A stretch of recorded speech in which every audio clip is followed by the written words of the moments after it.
Hello guys, welcome back to Hook with Anime. If you like the video, make sure to subscribe to my channel. Let's begin. The ruins of Uzushiogakure. Well, I guess this is it. Huh. Naruto said with a sad voice. We know it's gonna happen someday. It's just a matter of when, Kurama said. Standing in the ruins of the home of his ancestors, Naruto stood in front of gate with its doors covered in writing. He wore a dark orange jacket over a black long-sleeve shirt. He also wore a modified black Anbu pants with multiple pockets and a pair of brown boots. His long bright blonde hair is covered by the hood of his jacket.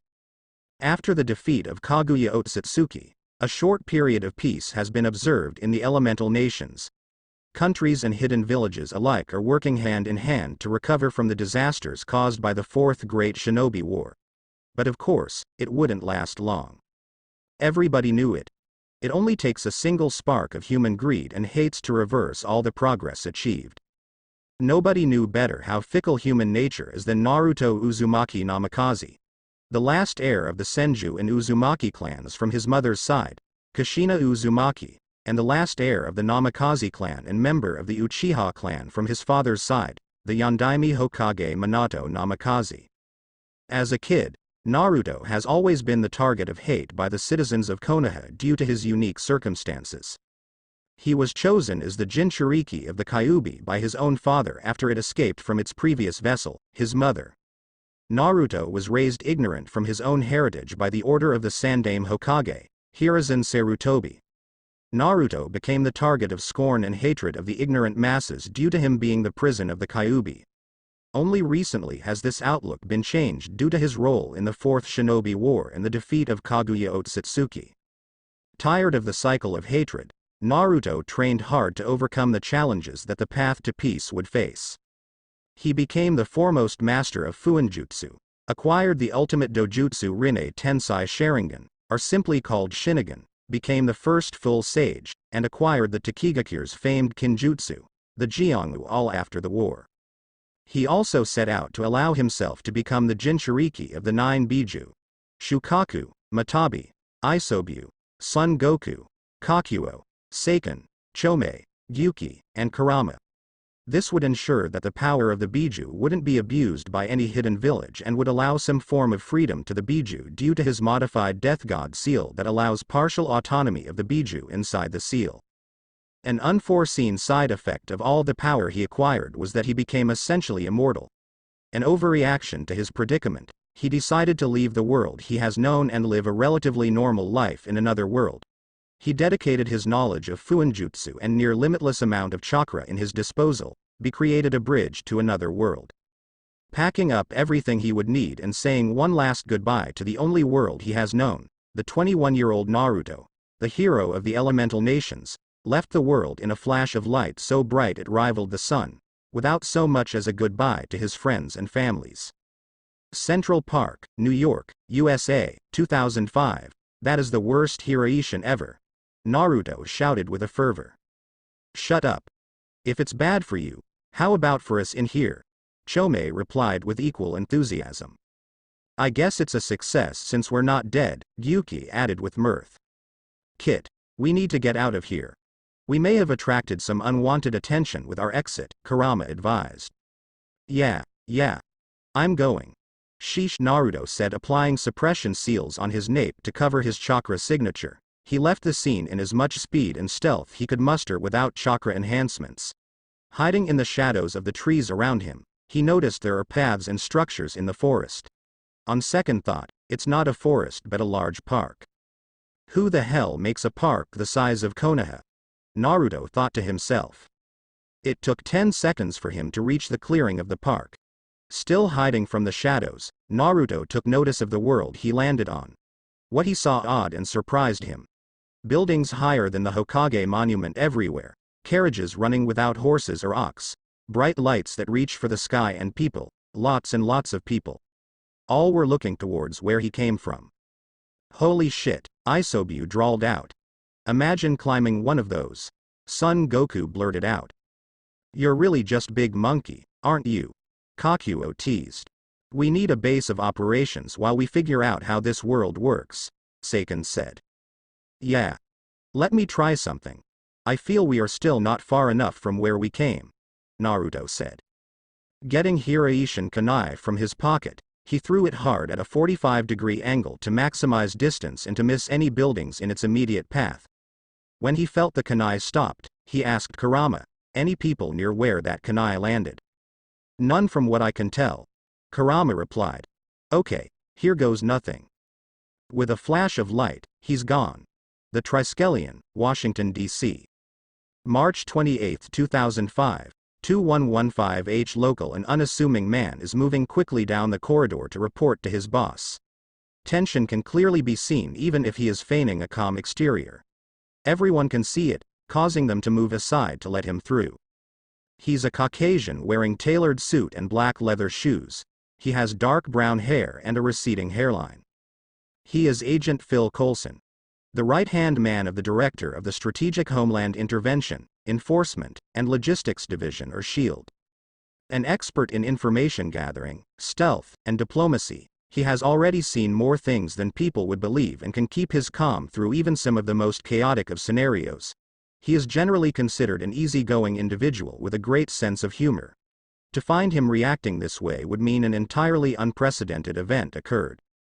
Reaching his destination, he knocked twice and entered the office.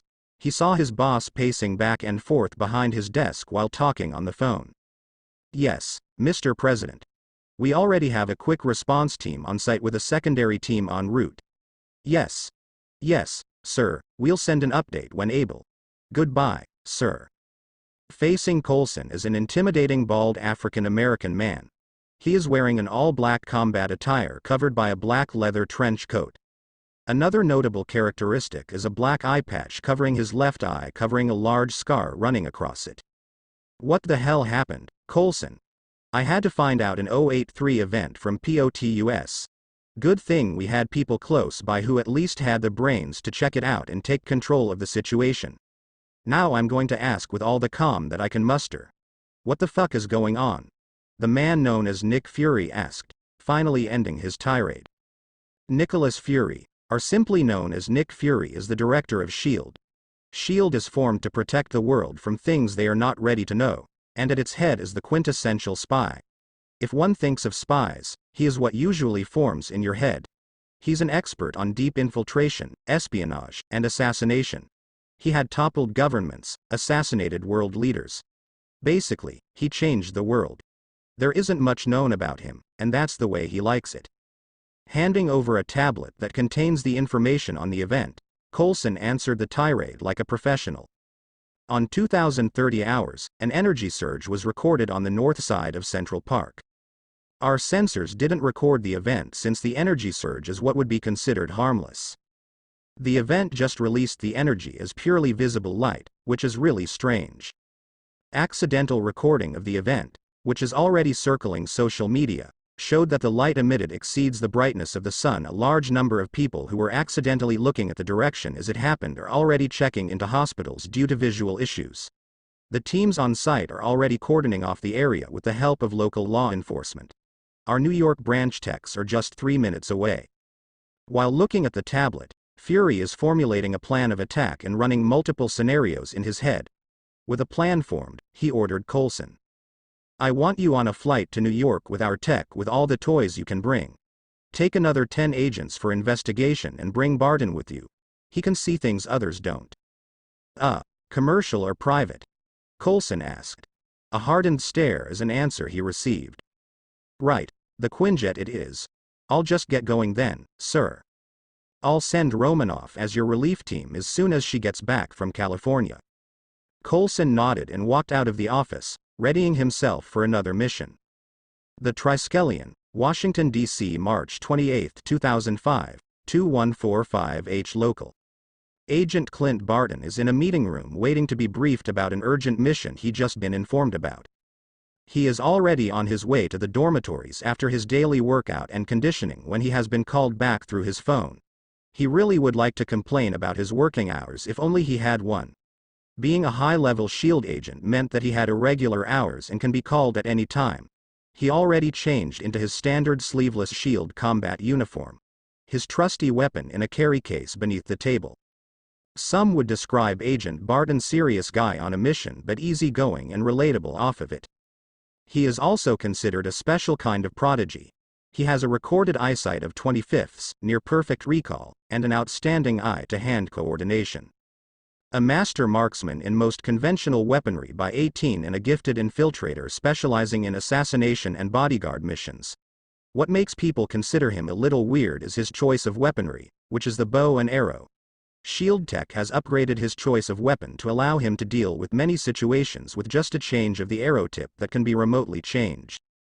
Looking around the room, he counted 20 people in the room, excluding himself. Based on his observations, 10 of them are definitely field agents, and the other 10 are techs.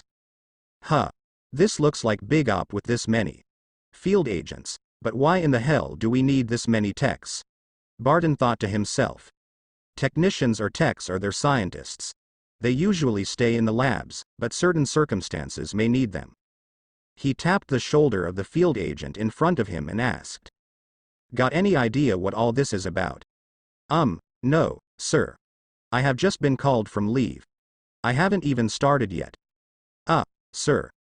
The agent answered in a nervous tone when he recognized who was asking him. Not receiving any information, he spied a tech looking in his phone. He walked over to the tech at the other side of the room. Barton asked. You have any news about the op? I may have some idea, Agent Barton. The tech answered. All the people in the room are now focused on the conversation. Well?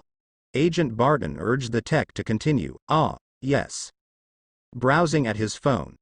At approximately 8:30 this evening, a bright flashlight was observed at Central Park, showing the video playing on his phone to the audience in the room. Since our sensors didn't record any spike either in infrared, UV, radiation, or otherwise, the only explanation left is that the event is just like a large flashlight, only just a few stops brighter than the sun. We are currently unable to form any hypothesis about the event. Well, that's basically the gist of what I'm gonna say. A new voice was heard from the doorway. Everybody swung their heads to who it is. Hey, Phil. You're the one who called us in? Barton asked. Coulson walked over to the podium and said, no orders came from Fury himself with urging from the president. Wow. So this is a big deal, huh? When are we going to go? In half an hour. I want everyone to pack for at least a week. Bring all the sensors, machines, or doodads that you may need, and you might think unavailable at the New York field office. We're going to take a Quinjet to our hotel and start tomorrow morning. Coulson ordered. You heard him, let's go. Barton urged the people in the room when no one stood up. The people in the room started to file out quickly to prepare for travel. How bad is it? Barton asked Coulson with a touch of worry in his voice. Not as bad as you might think. Coulson significantly calmed down from his earlier state. It is considered an 083 event. It just caused minor panic to the populace. You know New York, if it doesn't affect them, they don't care. The president is just concerned since he's going to run for re-election, and New York is one of his big bases. What concerns Fury, on the other hand, is what we should worry about. We have no idea what caused the event. Zilch, zero, nada. Remember what the tech said about the sensors? Yeah. What's so special about it? Nothing was recorded about the event. No spikes in the infrared, UV, or radiation. That just doesn't happen.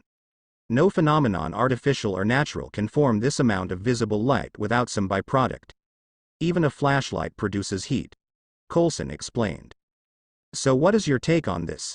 Cause my money's on aliens. Barton offered his opinion. Maybe, but I doubt it.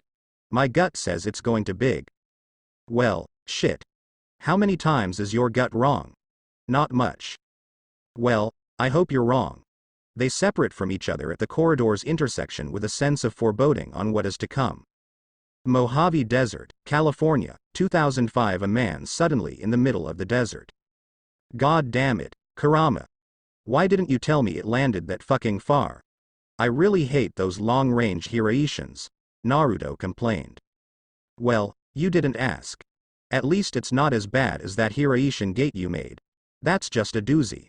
Karama replied. Ooh. I really like this place. Can we stay here, please? Shukaku said with extreme enthusiasm. No way. Only you can love this place, Sand Brain. Isobu countered. Huh. What did you just say? All right. Shut up. Gyuki roared at the two. Naruto looked around and observed where he landed. It looked like he landed in the middle of a desert. The sun is just setting, leaving a beautiful image to behold. There are no structures anywhere in sight, only some mountain ranges on the horizon. He looked down on his feet and saw a small crater only half a foot in diameter. At the center, his Hiraishin kunai. Thanks, Gyuki. We're not going to stay here, Isobu. There's almost nothing here. It might be perfect for a base if we're hiding, but we need information. Kurama, can you figure out where are the largest cities near here? Naruto said. Look to your left. There's a large city there. It has more people than the whole land of fire combined or. Kurama said after feeling out for a while. Let's go there. It's close to the ocean. Isobu interrupted. Or. Kurama continued completely ignoring Isobu. You could look to your right and go there. It's significantly closer and smaller. Naruto looked at both directions, thinking of what to do. After some time, he finally created a plan of attack. He reached for the chakra suppression tag on his neck that burned out due to the use of Hiraishin. He placed it in one of the storage seals tattooed on his arm. He then created a shadow clone and handed over a Hiraishin kunai and a sealing tag to it. Go to the city to the left. Find some out-of-the-way area in the city and hide the kunai. Use the tag to siphon of chakra from me. Create 1,000 shadow clones and collect information there. I'll come over later. Yes, boss. The clone saluted and ran to execute his orders. And don't forget to use henge. Naruto shouted over to the clone. Are you sure that's a great idea? Kurama asked. What's the worst that could happen? Don't jinx us, kid. He picked up the kunai on the ground and placed it again in his storage seal. He then ran to the opposite direction of his clone as fast as he can. Edwards Air Force Base, California, March 28, 2005, 1735 H. Local. Edwards Air Force Base is an Air Force installation built in 1933, approximately 35 kilometers north of Los Angeles. Throughout the years, it served as one of the military bases used to defend the American western seaboard. With the advancement of space exploration and military technology, the Edwards AFB is one of the military bases which has a close working relationship with National Aeronautics and Space Administration or NASA, due to its close proximity with the Jet Propulsion Laboratory in Pasadena, and Defense Advanced Research Projects Agency or DARPA, due to its close proximity with Stark Industries, which is one of their partners. Because of the working relationships with these government agencies, several experimental and advanced technologies are housed or controlled in this base. Of the dozens of technology being tested, 2 things would detect one of the first signs of Naruto. The first is an experimental detection system invented by Stark Industries. Laser Diffusion Detection Relay, or simply called LADDER, is an advanced detection and mapping system that can be used to accurately guide short-range missiles or help small-scale logistical planning. It uses a short series of prisms and satellite relays to diffuse high and low energy lasers to create a real-time 3D rendition of the environment up to 250 kilometers away. It won't penetrate inside buildings or houses, but it can be used to see people in cars in motion in a surprising amount of detail. Currently, it can't detect colors due to the limited amount of detail the lasers can detect. The amount of data processed by the system would require a supercomputer to process about 200 gigabytes of data a second, which the technology at that time could barely achieve. The second is a group of satellites working in unison to produce high-quality real-time surveillance video or picture. It is called GODS, as God's eyes, are geo-orbital diametric synchronization, identification and surveillance. Developed by DARPA with the help of NASA, this was designed to capture surveillance photos of high-value targets for future operations. A total of 8 probe satellites and 1 primary satellite are positioned in a way that all satellites are in geosynchronous orbit within the same plane while maintaining as far a distance with each other as possible. The primary satellite would always be placed in the center of an octagonal plane made by the probe satellites. Each probe satellite is equipped with a high-quality reflection telescope with each centimeter of the mirror capable of minute adjustments to offset the atmosphere's refraction of light. The primary satellite would be the central relay of all the probe satellites and would always be directly overhead the target area. The photo or video produced is a compilation of 9 different camera angles of the same area taken at the same time. This would help the computer create a high-quality 3D model of the area. The quality of the photo or video developed is comparable to shots taken only 5 meters away. The maximum area of capture is 100 kilometers diameter, with quality decreasing the further the target is from the center. Technical Sergeant Jonah Hernandez is relaxing in front of his workstation, waiting for dinner. He enlisted for the Air Force to achieve his dream of flying around the world while still serving his country as his father, Captain Joaquin Hernandez of the Army. Well, he is currently not flying anything but some paper airplanes in his barracks now and again. But at least he gets to play with the cool new toys developed by the military, since he is one of the smarter persons in the base. He is currently the test handler of the ladder system. He sometimes just spies on some random people going about their lives, but now, something more serious has been picked up by the system. That can't be right, Hernandez said to himself while looking at the notification on his screen. It is showing that an approximately 25 centimeters long object traveled at supersonic speeds and crash-landed near the edge of the visible zone. "Hey Collins, can you take a look at this for me?" Hernandez called Technical Sergeant Elizabeth Collins, the technical operator of the Gods' system. Walking over to Hernandez's station, he hunched over and looked over the data in the monitor. Turning over the rendered map a couple of times and playing back the replay a couple of times, she finally said, "What the hell is that? Is that a rocket?" "No, too small. It's showing it crashed from somewhere east." "I know, I'm looking at it too." "Don't give me attitude. You're the one who called me here." Yeah, I'm sorry. But can you use the eye to look at what happened? I know it's over Vegas near the crash site." "Apology accepted. Give me a second." Walking back to her station, she opened the latest data packet she received from the satellite. Scrolling the time bar to the target time and closing upon the area, she watched what happened. "Hernandez, you are going to want to call the general after seeing this," Collins finally said. Hernandez walked over and saw the video playing on the screen. "Fuck. What the hell was that? Where the hell did he come from?" Hernandez reacted. In the video, a 3-pronged knife crashed in the desert. 2 seconds after that, a man wearing a jacket appeared on top of the knife. He looked disoriented for a moment. He looked around while talking to someone. He then multiplied out of thin air and handed over another of those weird knives and a piece of paper. The doppelganger then ran at least 250 kilometers per hour towards LA until he was out of satellite range. The original then picked up the knife and ran towards Las Vegas at similar speeds. "I'm going to create a copy of this. You create a copy of the report you've got from the ladder," Collins finally said after Hernandez is done freaking out. "For what?" Hernandez replied, still a little on edge. "We are going to report this to the general. Move it, come on. We need to catch him before he leaves." Hernandez nodded in agreement with Collins's suggestion. The two quickly made copies of everything and compiled them in a folder. They both locked their stations and ran towards the door. They left the experimental relay room and biometrically locked it to make sure that the room can't be tampered with.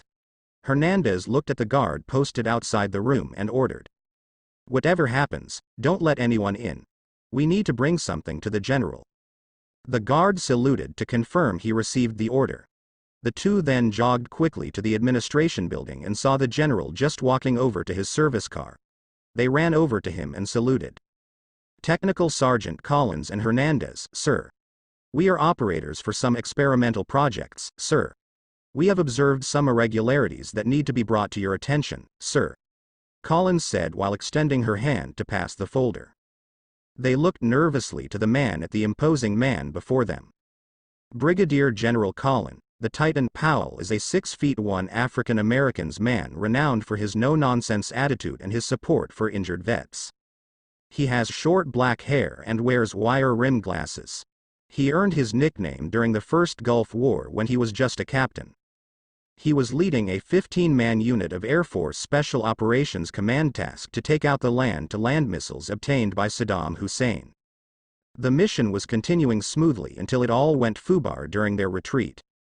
3 members died while the rest of them received various injuries. Only General Collins was lightly injured since he was calling for the extract chopper. He almost single-handedly fought off waves of enemy combatants and defended his unit. He then carried all his unit members, even the dead ones, to the extraction point. 10 members survived the op. He was then called the Titan since he carried all of his units, just like the Titan Atlas. The general stared at the two for a moment before he extended his hand to take the folder. After a few seconds looking over the folder, the general leaned over and knocked on the car window. It rolled down, and the general said with a low voice, "Circle back to the parking. I'll call you in 30 minutes if I need to be picked up." "Yes, sir," the driver said and drove off. Looking over to the 2 sergeants, the general said, "Follow me." The general turned around and walked back inside the building. Sloan, Nevada, 2005, "Slow down, Kit. We are getting close. We don't want to tip our hand too early," Kurama said. "Okay," Naruto replied. "Hey, there's some road over there." He started when he saw a clearing on the horizon. He walked towards the road to make sure he doesn't attract any unwanted attention. After 20 minutes of walking, he finally reached the road. "Whoa, wherever we are, this country sure is rich. Who makes road out of concrete and in the middle of nowhere?" Naruto mused. He then looked over the sign by the side of the street. He stared at it for some time and hanged his head low. "I can't read it," Naruto said sadly. "Of course you can't read it. We're in another world. We probably won't be able to understand them either," Kurama replied. "The Bijus are hundreds of years old. A byproduct of living that long is being able to learn a whole bunch of languages." I think I can make a temporary fix for the speaking thing. Hold on a minute." He then walked over a rock and sat down. He unsealed some ink and paper and drew some intricate design. When he's done, he placed the sealing tag on his nape and activated it. "That should cover it for a while. I'll be going to be able to understand them, and when I'm speaking, the tag will convert my words to something they can understand. It even applies a small genjutsu to allow the person to see the corresponding mouth motion for what they would understand." "Awesome, right?" Naruto explained proudly. "Good job. Take a cookie," Kurama replied, oozing with sarcasm. Naruto pouted because of Kurama's reply. "We need to reach the city before nightfall. You are going to continue walking," Yuki said. "Roger." After another 30 minutes of walking, a carriage without a horse stopped next to him and made that god-awful sound. He stopped and looked at a sleek-looking carriage, odd by its design. The window opened, and an angelic voice asked, "You need a ride?" Las Vegas, Nevada, March 28, 2005, 1900 H. Local. The Black Widow. One of the boogeymen of the world's politicians and elites. There are no missions she couldn't handle. No person she couldn't assassinate, no information she couldn't extract. No mission she wouldn't do for the right price. Originally named Natalia Romanova, she's a 5'7" Russian woman with a face and body to die for. She has red hair and green eyes. Considered the best of Russia's Red Room Black Widow program, a brutal training to create the perfect spies for Russia to use. Graduated in the program in 1999 at the young age of 14, she worked exclusively for Russia's intelligence agency, KGB, until she left and gone AWOL in 2001. She made a name for herself doing work for the highest bidder and having an almost perfect record until S.H.I.E.L.D. took an interest in her a year later. S.H.I.E.L.D. sent their best agent to kill or capture the Black Widow. They sent Agent Clint Barton or Hawkeye. S.H.I.E.L.D. was interested in the possible information the Black Widow may have on one of their high-value targets taken from one of her hits. Barton finally cornered her in Minsk after almost a month of cat-and-mouse chase. When Barton saw her, he recognized something familiar in her eyes. While holding her at arrow point, he asked, "You got a lot of red on your ledger. Want some help cleaning it up?" That's what sealed the deal for the infamous Black Widow. She surrendered to S.H.I.E.L.D. and offered to work for them in exchange for immunity. She went for 6 months of intensive accelerated course for S.H.I.E.L.D. agents and passed with flying colors. Fury considered her as one of the best steals he got. Barton became her go-to partner due to the close working and personal relationship they developed in the past 2 years. She currently only takes her orders from director Fury himself. She is currently on her way to Las Vegas to relax and unwind. It's one of the perks for being placed so high up in the food chain. You can get vacation time for every top priority mission, although she doesn't do this often. Her latest mission is taking care of a Chinese spy working as an engineer in Stark Industries. The whole mission was a textbook operation except for the high-profile position of the spy inside the company. His sudden disappearance would cause some reaction from the company. She's driving down I-15 in her advance release, and Shield upgraded Koenigsegg CCX when she saw a man walking just past Jean Sport Aviation Center. She usually would just drive past the guy, but all her instincts are telling her to pull over. She slowed down to a stop beside the guy, rolled down the passenger side window, honked her horn and asked, "You need a ride?" She observed the man as young as herself. Standing at 6'2" with a solid build, he wore a dark orange zip-up hoodie, black shirt, and cargo pants. She saw his piercing cerulean eyes, medium-length golden blonde hair with two longer strands framing his face, and finally, what might look like his whiskers by his cheek, adding a wild vibe to his whole persona. He's looking awestruck at her car. It's still a little flattering to see someone appreciate a top-of-the-line peak of human engineering. When the man heard her question, he looked a little surprised and looked at her. He thought for a second and said, "Are you talking to me?" "Yes, I'm talking to you. There's nobody else here, right?" she answered in a playful tone. The man scratched the back of his head in embarrassment. He, sorry. Sure, I would like a ride if you wouldn't mind. Come on, hop on in." Natasha automatically opened the door. When the man settled in the chair, the door automatically closed, and she drove off. "Thanks for the ride. I'm Naruto Uzumaki, by the way." The man, now known as Naruto, introduced himself. "No problem. I'm Natalie Rockford," Natasha said in response, using one of her aliases. The spy business is a pretty unpredictable profession. Even the smallest of slip-ups can lead to death. It's better to be safe than sorry. Looking over the guy discreetly, she's looking for any sign of deception on his part. You don't get this good being a spy without being able to find out if someone is lying or not. Your parents must really like whirlpools, Natasha said conversationally. Due to her profession, she's fluent in over 20 languages, and one of them is Japanese. Ha ha ha. I guess. I never really thought about it like that. Naruto said awkwardly. Trying to change the subject, he asked, "Where are you going, by the way?"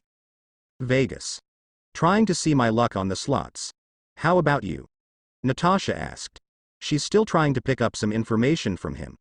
"I notice your lack of luggage or even a bag," she added. "Yeah, about that. I kind of lost it, including all of my cash. I am hoping to win at least a little bit to carry on." Naruto laid out his plan. When she saw the skeptical look on her, he continued, "Bad plan." "Yes. Stupid plan. Well, I don't know about that. I've always considered myself a little lucky. I mean, look at me. A beautiful woman just picked me up in an awesome car. I thought it only happens in movies." He said the last part in a sincere tone. Ha ha ha. Laying it a little thick there, aren't you, Whiskers? But I gotta say, you're not the only guy who went to Vegas to try their luck, but you're the only guy who walked all the way to Vegas to play, Natasha said, genuinely amused. "I have no problems walking, but I kinda like this. Traveling in style," Naruto replied, brushing over his new nickname. Naruto then proceeded to look all over inside the car. He paid particular attention to the dash where the clock is. After the perusal of the interior, he asked, "So, what do you do for a living?" "I work for Stark Industries as a public relations manager. I just got off this afternoon." "You?" Natasha answered, immediately using her cover story. "I'm between jobs since I just moved here. I want to leave it all behind. I was a freelance contractor. Doing odd jobs here and there. Nothing special, really," Naruto said, telling a half lie. Being a shinobi really meant being a freelance contractor that can be hired by almost anyone to do almost everything, even as mundane as painting a fence. That answer set off alarms in her mind, but the only outward change visible is the subtle narrowing of her eyes. She used that excuse too many times before to not recognize it. He's not a spy, or at least not an experienced one. No self-respecting would get caught unaware like this. So maybe an assassin. Or maybe an ex-military. I got too little information to know, she thought to herself. MGM Grand Casino, Las Vegas, Nevada, March 28, 2005, 17:15 local. It looks like we're here. What's your plan? Natasha asked while stepping off the car and walking to the back to pick up her luggage. Naruto followed her to the back of the vehicle. I don't really know. I might walk around for a while and maybe get lucky and find a chip or cash on the ground. Happened to me before. She took the bag from her trunk and closed it. She then walked over to the valet and then proceeded to move towards the hotel's front of the entrance. Well, good luck to you. I hope we get to see each other again. Same here. Thanks again for the ride, Naruto said, and finally walking away. Natasha then walked to the front desk to book a room. She immediately got one, and after signing in her information, she headed to her room. After checking into a hotel room and sweeping for bugs, a habit she picked up from her work, she took her phone from her bag and turned on its encryption feature. She then called Fury. Hello, Romanov. How's your vacation? Fury greeted in a gruff voice. All is well, boss. I'm in Vegas right now, going to play some craps for a week, Natasha said. But that's not why I called. I need someone checked through the system. Okay. What's the name, and why should I run him or her? Fury asked with a touch of curiosity. Natasha's phone has access to its database. The only explanation she would let him run the check is if there is something about the person he needs to know about. Him.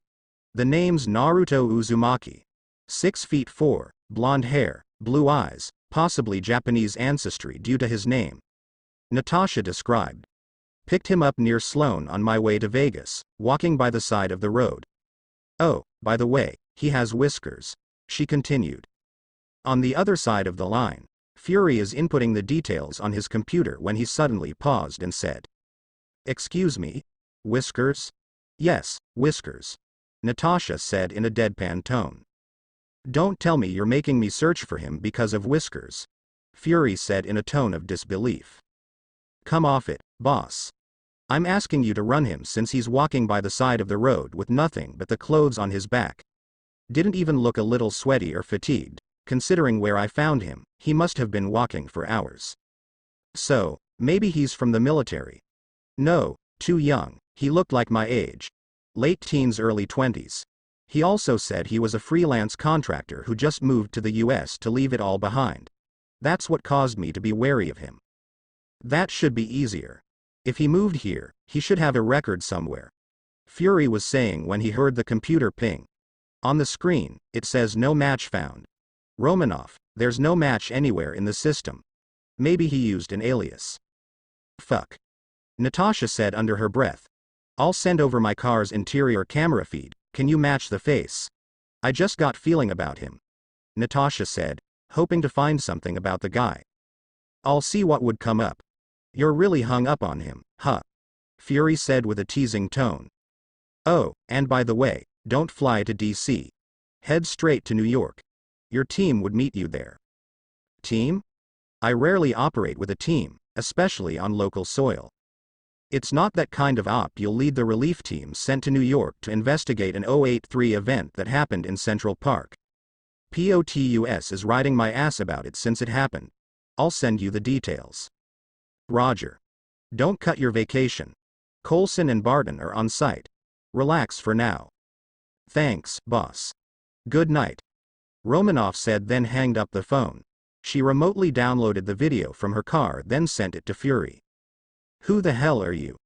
Natasha mused to herself, and then she went to bed. Las Vegas, Nevada, March 28, 2005, 17:30 H local. Achoo. Ooh. Somebody's thinking about you. Maybe it's the nice girl you met, Chome teased.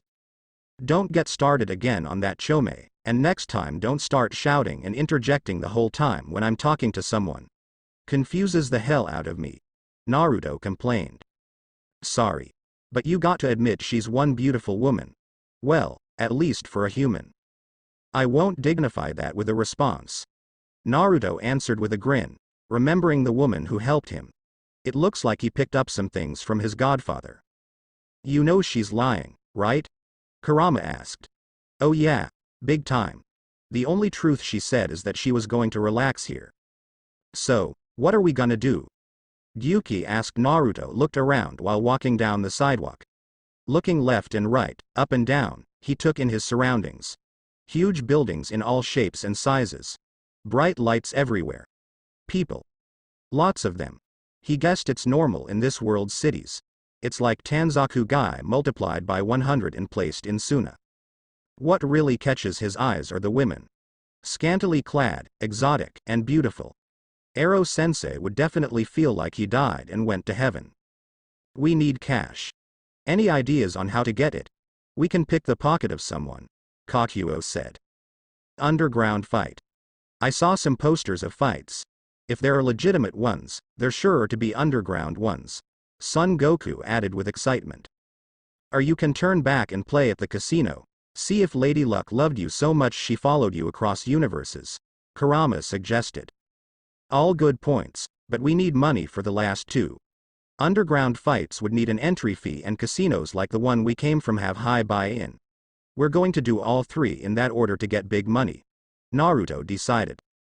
He walked down a secluded alleyway, looked around to check for people, and made 20 shadow clones, all hanged in disguises. You guys spread out and gather information. Find underground fights with high prize money and one of those guys that can make a fake identity. The more expensive it is, the better. We might need one of those. Dispel when you find one, he ordered the clones. The clones nodded, shunshined away. He then created another 20 clones and ordered. You guys pick the pocket of anyone who might look like a rich guy you come across. Just get the cash, then return the wallet from where you took it. We'll meet back here in 1.5 hours. The clones then separated to find marks. Naruto learned to pickpocket since he was a kid. His harsh living conditions due to the hatred of his village resulted in him learning how to do it just to stay alive. Getting punched, choked, or stabbed when he gets caught certainly made for a powerful motivator. Walking out of the alleyway, he just continued his stroll down the sidewalk and just enjoying the view. Las Vegas, Nevada, March 28, 2005, 2100H local. Alright. How much we've got? Naruto said to his clones when he came to meet all the clones tasked with picking pockets. We know you'd ask us that, boss, so we found out how much it is since we don't even know what each of the papers is worth. A clone then dispelled to send the information to the original. The memories of the clone rushed into his mind. He saw he successfully picked 42 marks in 1.5 hours. It also showed 7 denominations of the paper money with its respective appearance called dollars. 1, 2, 5, 10, 20, 50, and 100. He also got the memory of the basic number system, which is exactly like what his old world used except for the symbols for numbers. Good job, guys, but you may have gone a little overboard if the clone that just dispelled is any indication. So how much was our haul? $221,456, a clone said with a touch of giddiness. I still don't how much that is, Naruto said with a blank look. We found a store that sells instant ramen. Everyone got a dreamy look on their face imagining the food of the gods. And the cheapest sell them at around $1 after taxes. Whoa. Based on that, we have approximately 2 S-class mission pay with us. We're rich. Every clone just nodded vigorously with a smile. Wait. What do you mean after taxes? He suddenly asked, noticing the weird wording used by his clone. Well, from what we gathered, stores just place the base price and add tax when ringing up the purchase. The weird thing is, it's different in different parts of the country. This country is divided into 50 smaller protectorates called states, and each of them has a different tax rate. Ah. They just had to make it really hard. Sheesh. Okay, guys, great work. The clones one by one handed over the cash and dispelled. He placed a $1,000 of random bills in his pocket and sealed the rest for later use. That's a lot of money, kid. We can finally go to stage 2. When are we going to fight? Kurama asked, vibrating with excitement. Well, 3 of the scouting clones already dispelled. The best one with big money is somewhere north of here in an abandoned warehouse. It looks like a lot of high rollers and VIPs are there, which means a lot of money. Naruto said, remembering the memories of the 3 clones that dispelled. The 17 remaining clones are just now looking for a fixer for fake identification. Well, what are we waiting for? Let's go, Kurama urged. Wait a minute. You might kill those guys accidentally. Everyone in this world only has enough chakra to keep them alive. Our civilians are tougher than the civilians of this world, Seiken said. Might I suggest upping your gravity seals and maximizing the resistance seals? Those would up you from 200 times gravity to 500 times and from resistance level 8 to resistance level 10. Matabi suggested. Not a bad idea. Wait a minute. Naruto said while adjusting the seals. He reminisced on how he got those seals, including his storage seal. Flashback start. When he decided to remove the Biju from the clutches of the hidden villages, he knew he needed to be a seal master just like his parents. He started learning from the only other seal master he knew, his godfather, Jiraiya of the Sannin. After he exhausted all of the knowledge available to his godfather, he prepared for a journey to the land of the master of the seals, Uzushiogakure. Uzushiogakure, or the village hidden in the whirlpools, was the home village of his mother. It was also known as the village of longevity due to the long life spans of the Uzumaki. The village without the country was located between fire and water country. The village became known for its seal masters attributed to Uzumaki's natural talent for building up and breaking down seals.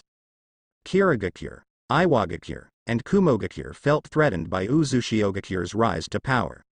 They created an alliance of 120,000 troops which consists of 40,000 shinobis, 70,000 soldiers and conscripts, and 10,000 samurais. The last 2 were lent by their daimyos with the promise of overwhelming victory and massive spoils. Unfortunately for the alliance, they forgot one tenet of being a shinobi. Never fight a seal master on their own terms. Uzushiogakure has a population of 15,000. 10,000 of which are combat ready with another 2,000 studying or retired shinobi. Of the total 12,000 available forces, 8,000 of them are seal adepts. 1,000 of which are seal masters. When the alliance came on thousands of ships and pushed through Uzushiyogakure's infamous whirlpools, they were expecting the people to tremble in fear and surrender. What they didn't expect is an instant attack the moment they saw the walls. Even against overwhelming odds, the Uzumakis never wavered. They employed all the tricks to hold off the invading forces. They used suicide seal bombs, space-time traps, multi-elemental jutsus, and all the other tricks. 3 days and 2 nights, they hold off the enemy forces expecting their sister village, Konoha, would come to their rescue. But alas, they can't hold of destiny. Their time has come. In a final act of spite, they collected all their possessions. Metal, precious gems, relics, books, and scrolls. All of which are sealed in a single sealing scroll, only to be opened by a mainline Uzumaki. The scroll was then placed inside the country's strongest sealing vault. When all the people able to escape and all their valuables sealed, the remaining 1,000 shinobis sacrificed their lives to fuel a powerful summoning jutsu. They summoned the Death God. Exchange for the lives of 1,000 Uzumaki blood, the Death God would reap the souls of 50,000 enemies, bringing them with them forever in the Death God's stomach to suffer for eternity. When the battle ended, only 3,000 of the 120,000 invading forces remained. Tired and demoralized, they entered the ruined city, expecting some form of loot. What they found were dust and ashes. Scouring the city only yielded them broken furniture, destroyed seals, and leftover home items. The security on the vault located in the depths of the city was unbreakable. Even the path to the vault is heavily trapped, resulting in casualties. By the time they left the city, only 2,800 forces were left. The plan to attack Konoha with the 40,000 shinobis used to attack Uzushiogakure was now an impossible dream. When Konoha's advanced guard arrived the afternoon of the 3rd day, they only saw the sails of the retreating enemy forces on the horizon. Entering the city with a heavy heart, they saw broken buildings, empty homes, and thousands of bodies. They saw the Hitayate of Kiri, Iwa, and Kumo. They buried every civilian and shinobi of Uzu they could find and erected a monument in their honor. They returned to Konoha to inform the Hokage of the failure. As a tribute and a remembrance of their greatest failure, a red Uzumaki swirl is placed on all Konoha flak jackets. Naruto arrived on Uzushiogakure. He explored the city and found the memorial stone set by Konoha shinobi when they buried the dead.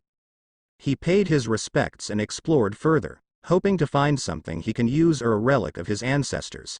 He then found a tunnel heading deep under the city. The seals recognized his Uzumaki blood and turned off the traps. He reached a vast sealing array at the end of the path.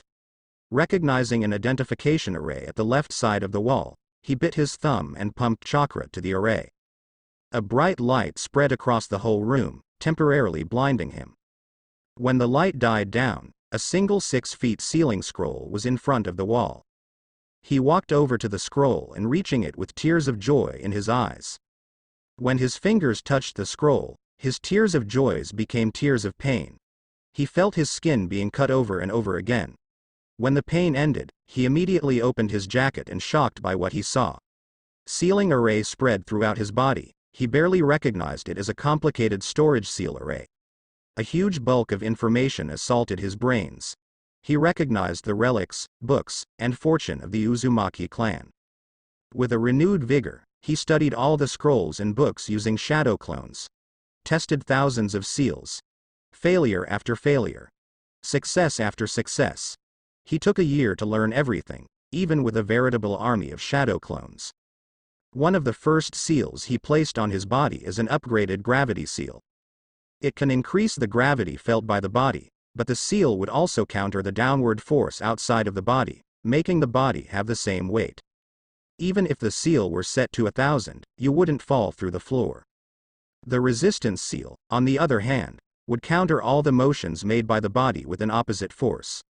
Level 1 would be felt similar to walking through water, while level 10 would be equivalent to walking through metal. The best thing about both seals was that it's semi-autonomous. It will automatically raise the level of both seals when a certain level of mobility is achieved. Of course, the parameters can be changed manually. Flashback end. Okay. I'm ready. Wow. I haven't moved this slow since I returned to Konoha after the training trip. Naruto mused while performing some simple calisthenics. Come on. We haven't seen any action since you started working on that Hiraishin gate, Kurama complained. You do realize I would not use much chakra, if any, for some underground fight. Naruto said, pointing out the fact that Kurama would not be able to do anything while walking towards the direction where his clone came from. Yeah. I just want to see some fight. Ignore him, Naruto. Remember, theatrics. It will win you over more money. If there's anything I learned from B, the money will come easier with a little theatrics. Gyuki advised. After 10 minutes of walking and idle chatter between the Biju and him, he finally reached the warehouse where the fight is happening according to the memory he received from his clone. Walking to the back of the entrance, he knocked on a nondescript wall. An eye-hole slid open, and a guy asked with a large gravelly voice. A little dark out, huh? Recognizing a prompt, he recalled the memory for the prompt key. Yeah. Good thing, I just changed the bulb. The eye-hole closed, then a clicking sound was heard from the other side. The wall sunk back and slid to the side. Two massive guys greeted him. One dark-skinned and the other light-skinned. Both are bald and wearing a suit. Come on. The dark-skinned guard ordered. Naruto went in and is greeted by a long narrow brick hallway that ends with an intersection. The light-skinned guard closed the door and said, "Stand over to the wall facing it." The guard then walked towards him and patted him down for weapons. Guest or fighter? Fighter. Naruto said in a confident tone. When the guard finished checking him for weapons, he said, "Walk to the end of the hall and turn right. Knock on the door twice. Now go." The guard said with finality. Naruto then walked towards the hallway, facing downward. Nobody saw the mischievous grin he has on his face, even by the cameras. Las Vegas, Nevada, March 28, 2005, 2120H local. Naruto knocked on the door twice as instructed. The door opened a portion of the way, showing a woman dressed in business attire. She had blonde hair and brown eyes. "You're going to fight?" The woman asked for confirmation. "Yeah." Naruto replied. The woman stepped aside and motioned for him to come in. $2,000 entry fee. Every fight you win, you get $5,000. You win 2 fights, and you get in the tournament later. It's an all-or-nothing game. You get to take home $250,000, 5% of the gate, and 10% of your betting pool. The woman informed him in a brisk tone. Sign here before you fight. The woman continued while showing him a piece of paper. Naruto signed the paper with an alias of Menma. He then placed his hands in his pocket, unsealed some cash, and made a show of counting the money before placing $2,000 on the table. He then placed the remaining money in his pocket and sealed it again. When your number is called, you go to the ring. Your number is 32. When Naruto started walking towards the fighters' waiting area indicated by a huge assortment of guys wearing gloves, bandages, or just generally looking intimidating, he remembered something. He turned around to face the woman again. After he finally got the attention of the woman back, he asked, "Can I make a bet?" "Sure. But you can't make a bet on you losing." "Oh, never even crossed my mind. Is there a limit on the bets?" The woman looked weirdly at him for a second and said, "Minimum bet is $1,000. Okay." He unsealed in his pockets 2 bundles of cash in his pocket and took it out. "I'm betting $100,000 that I'm going to win the whole thing and another $100,000 that I'm gonna knock out every one of my opponents flat in under a minute," he said with a goofy smile on his face. This got the attention of everyone in the waiting room. The woman immediately regained her composure. She took the cash and noted it down without another word. Every one of his opponents is now giving him a hardened glare. He just shrugged off all the attention and walked to the far side of the room, giving him the vantage point to see everything in the place. He leaned back to the wall and lowered his hood to partially cover his eyes while making a note to buy some shades. He observed everyone in the room. He was taking note of their physique and mannerisms. He would have liked to use his dojutsu, but it just wouldn't be fair. He would be able to see all the weaknesses of his opponents. He saw that out of all the competitors, excluding himself, only 5 can compete with the average genin. That is, of course, without the use of chakra. The observation just made him sad. Is this what this world's fighters look like? That's just pathetic, Kurama said with a hint of disbelief. Isn't that better? We could relax and take it easy, Isobu countered. Well, yeah. But we won't have any entertainment. We can just find other entertainment. It won't be the end of the world. While the conversation of the Biju inside him continued, numbers 9 and 10 were called. A 6'6" African-American guy with a beard that has been eyeing him for a while approached him. He scanned him up and down. After a few seconds, the guy said, "You don't look much. I'll enjoy turning you to a paste." Without missing a beat, the guy walked out of the room. He must be number 9 or 10. After 30 minutes, he and the last guy in the room were called. His opponent, number 31, is a 6 feet Caucasian with developed muscles. He walked with confidence ahead of him. When they reached the end of the hallway, he saw an octagonal cage. It looked to be around to be 30 feet in diameter stage on top of a 4 feet platform. The enclosure is 6 feet in height, completely enclosing the ring. A lot of seats are surrounding the ring, all of them wearing suits or dresses. This should be interesting, at least, Naruto said to himself. He followed the instructions of the man to go to one side of the stage. He removed his hoodie to reveal his long-sleeve shirt. He walked up the stage and entered the cage. He walked to the center until Ho's face to face with his opponent. The referee approached them and said, "This is a no-holds-bar fight. I'm the only rule here. You either win by your opponent tapping out, or I say you win. When I end the fight, you end the fight. No questions asked. You both understand?" They both nodded. "Okay, after you tap your fist, you start." The referee then walked to the side of the ring. Naruto's opponent keeps glaring at him. His answer, a bored expression. This just served to annoy his opponent more. Naruto raised his right fist to signify he would like to start the fight. 31 lifted his left fist and tapped it. The guy suddenly charged at him and drove his right fist hard straight to his face. Almost everyone thought it's another disappointing fight. The sad thing was, they were right. Number 31 suddenly toppled over and started coughing up blood. The audience can see that Naruto's left hand was now positioned for what was a body blow. The referee approached number 31 to check his condition. After a while, he stood up and signaled for the end of the fight. Naruto started walking away while muttering, "But that's just a love tap." The audience heard this and started replacing some of their bets. Las Vegas, Nevada, March 29, 2005, 0200H local. Naruto and number 9, now known as Mike Lucas when his name was called for the final fight, is standing in the middle of the ring. He was the one who threatened Naruto to turn him into a paste. The fight announcer is typing out the crowd and calling for the end of the betting. Both of them easily dominated their own brackets until they met in the finals. Although Lucas stands at 6 feet 6, he is swift and robust, allowing him to overwhelm his opponents with simple punches or grapple moves while dodging enemy attacks. Naruto, on the other hand, just tanks the blows and then delivering a devastating counterattack, quickly dispatching his opponents. "What kind of a name is Menma?" Lucas mocked, pulling Naruto of his musing. "It's the only name I have." Naruto lied, then looked away, looking disinterested. I still don't know how you got here. There are a lot of guys who's better than you," Lucas continued to say, trying to pull Naruto out of his calm demeanor. "Huh? Did you say something?" Naruto said, pulling a move from his sensei. "That's it. You're dead," growled out Lucas. The referee approached them and explained the rules of the fight again. After finishing his explanation, he moved over to the side of the ring.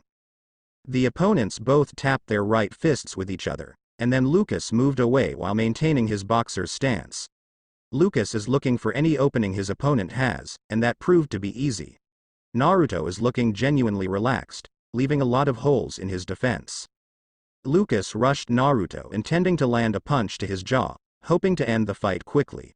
When his fists made contact with his opponent's jaw, he felt like crying out in pain. It felt like punching a block of steel. A fist is suddenly flying towards his face. Only his experience and physique helped him dodge Naruto's counter by the skin of his teeth. He moves back to gain some breathing room. "Hey, you're pretty fast," Naruto said. With a smile forming at his face, Naruto lowered his body into a basic academy-style stance. He had copied a large variety of fighting styles before he left the elemental nations. The basic academy style should be more than enough for this level of opponent. Lucas reassured himself that the previous engagement was just a fluke. He knows he can win with the tried and tested method of overwhelming the enemy with force and speed. He rushed forward significantly quicker. He rained punches on Naruto's head and body, throwing out hooks, straight, uppercut, and body blows. He opted out to use kicks since he needs his feet to move quickly out of the way if Naruto ever tried to retaliate. Each punch he threw increased his confidence right until he felt his feet kicked right under him. The force of the blow almost fractured his leg. This caused his body to be momentarily unbalanced, causing him to take a blow to his right kidney. It felt like a car crashed into him, causing him to fold over. When he was falling down to his knees, Naruto threw a perfectly timed left uppercut, effectively keeping him upright but dazed. Seeing the world spinning and doubled, he finally knew he bit off more than he can chew. Naruto moved back half a step and whirled, turning it to a brutal roundhouse kick. It laid out Mike Lucas, immediately turning his lights off. A few pieces of tooth flew out of his mouth, alongside spit and blood. Seeing the state of Lucas, the referee immediately raised Naruto's hand, indicating he won the fight. Naruto was led to a back room where he could collect his winnings. Summing up all the money he won, including his bets, which accounts for the majority of his winnings, he racked up $1,220,000, bringing his total available cash to $1,239,456. He placed all his winning into a backpack to avoid using his storage seal. Naruto walked out of the warehouse with the intent of getting food in one of those convenience stores and a motel to sleep in when he sensed a large group of people circling his position. When he reached the front of the warehouse, a 5'11" Caucasian man walked up to him. He has a shaved head and a monocle on his right eye. He extended his hand for a handshake. "Good evening, or should I say good morning, Mr. Menma." Naruto immediately shook the man's hand, outwardly showing a friendly and open attitude, but on the inside, he's already on guard. He ordered Kurama to scan the surroundings for possible hostile intent. "You have me at a disadvantage here, Mr. Strucker," Baron Wolfgang von Strucker. The two unclasped their hands and looked at each other for a moment, trying to get a read on each other. After a few more seconds, Naruto asked. Well, Mr. Strucker, I doubt you would approach me at this time without some form of business? Ah, a straight-to-the-point kind of guy. I like it. Mr. Menma, I represent a certain organization with the intent of helping the world to achieve a higher level of greatness. Your skills and physical capabilities would be a great boon for us, Baron Strucker said with a friendly smile. Naruto acted like he was thinking about it positively for a while. The organization he spoke of is highly dubious. What kind of organization, with the intent of helping people, has 25 probably heavily armed guards surrounding a man they are trying to recruit, recruits people with questionable background found in an underground fight, or aims for people with high skill and physical level for helping people? It all just stinks to high heaven. He concluded that this organization is a lot like Akatsuki. He just has no idea how right he is. So, what do you want from me? Naruto finally said. I would like you to join us in our endeavor, Strucker replied. If I join, what would be my job and its benefits? Naruto asked, showing his interest. With your skills, you would mostly be doing escort work of our high-level executives while doing some odd jobs here and there. As for pay, we pay on the high side of the spectrum with exceptional personal benefits. Wow. That's just awesome. I really would love to sign up. But, Strucker said, sensing the continuation of the sentence. I just left my previous job, and I'm on vacation. I'm going to tour the world a bit before everything else. But I would like to sign up if it's still available, maybe in a year. Naruto offered to get this organization off his back while he's still adjusting to the world. Strucker nodded and took a small card from his pocket. He gave it to Naruto and said, That's acceptable.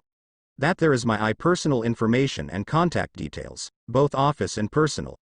I hope to hear from you soon. Good day, Mr. Menma. With the final statement, Strucker left. Naruto just stood by the sidewalk while acting like he was looking at the card when in reality, he is sensing where Strucker and his guards would go. As he was looking at the card, though, he sensed an underlying current of electricity inside. He guessed that the card has some kind of tracking technology in it. To be safe, he used a small pulse of lightning release, electromagnetic murder in his hands to fry the circuit inside the card.